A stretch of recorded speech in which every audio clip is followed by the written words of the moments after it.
আজকের ফটোশপ টিউটোরিয়ালে আমরা শিখব যে কোনো ছবিতে যদি আগে থেকেই কোনো লাইটের ইফেক্ট থাকে অথবা লাইট থাকে, বিশেষ করে রাতের তোলা কোনো ছবিতে যদি আগে থেকে কোনো লাইট থাকে আর আপনি চাচ্ছেন যে ওই লাইটের কালারটিকে মূলত হাইলাইট করতে, তাহলে আপনাকে কোন টেকনিকটি ব্যবহার করতে হবে, অর্থাৎ কোন টেকনিকটি আপনাকে অ্যাপ্লাই করতে হবে সেটি আপনি মূলত বুঝতে পারছেন না যে আপনি আসলে কোন টেকনিকটি অ্যাপ্লাই করে এখানকার লাইটের কালারটিকে হাইলাইট করবেন।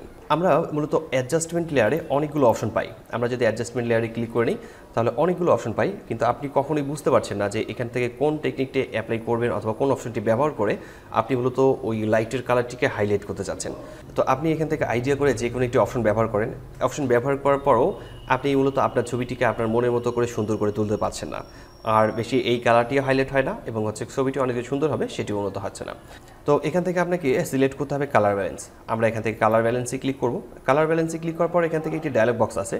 এই ডায়লগ বক্সে আমরা দেখতে পাচ্ছি টোনের এখানে দেওয়া আছে মিড টোন এবং আমরা এখানে ক্লিক করলে দেখতে পাচ্ছি শ্যাডো, মিড টোন এবং হাইলাইটস। আমরা শ্যাডো এবং মিড টোন এই দুইটিকে সিলেক্ট করব না, আমরা সিলেক্ট করব এখান থেকে হাইলাইটসে। তো হাইলাইটসে ক্লিক করার পর আমরা চাচ্ছিলাম যে এখানকার লাইটিং ইফেক্টটাকে মূলত আরও বেশি বাড়াতে। তো আমরা চাচ্ছিলাম যে এই লাইটের ইফেক্টটাকে আরও একটু বাড়াতে। সেক্ষেত্রে আমরা এখান থেকে কালার সায়ান যে কালারটি আছে আমরা যদি নিচের দিকে নামাই, মাইনাস করে রাখি, তাহলে দেখতে পারবো যে এখানে মূলত দিনের ইফেক্ট অ্যাড হচ্ছে।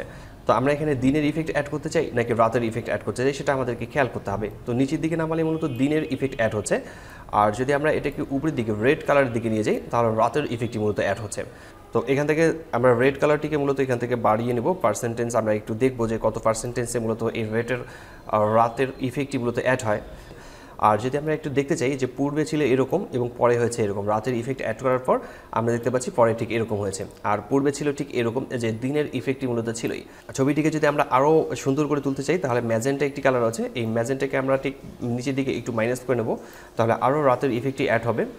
আর ইয়েলো যে কালারটি আছে, ইয়েলো কালারটিকেও আমরা ঠিক নিচের দিকে একটু নামিয়ে নেব। এরপর আমি এটাকে বন্ধ করে দিচ্ছি। আর এখান থেকে অপাসিটি 100 দেওয়া আছে, আমরা চাইলে এখান থেকে অপাসিটি একটু কম করে রাখতে পারি। আমি এখান থেকে 85 রাখছি অপাসিটি। এখন যদি আপনি দেখেন তাহলে বুঝতে পারবেন যে আমাদের পূর্বে ছবিটি ছিল ঠিক এরকম, কোনো ইফেক্ট অ্যাড না করেই ছবিটি ঠিক এরকম দেখা যাচ্ছিল, আর যখন আমরা ইফেক্ট তৈরি করেছি তখন ছবিটা এরকম হাইলাইট হয়েছে। তো আমরা রাতের তোলা ছবিকে আর সেখানে যদি কোনো লাইট আগে থেকেই থেকে থাকে তাহলে সেই লাইটটিকে মূলত হাইলাইট করতে পারি ঠিক এই টেকনিকটি অ্যাপ্লাই করে। এই টেকনিকটি অ্যাপ্লাই করে আপনি আপনার ছবিটিকে আরও সুন্দর করে তুলতে পারেন। আশা করি বিষয়টি বুঝতে পেরেছেন। কোথাও সমস্যা হলে কমেন্ট করে জানাতে পারেন, আমি প্রতিটি কমেন্টে রিপ্লাই করি। আজকের টিউটোরিয়ালটি এখানে শেষ করছি। দেখা আছে ফটোশপের নতুন কোনো টিউটোরিয়ালে। ততক্ষণ পর্যন্ত ভালো থাকবেন, সুস্থ থাকবেন। ধন্যবাদ সবাইকে। আল্লাহ হাফেজ।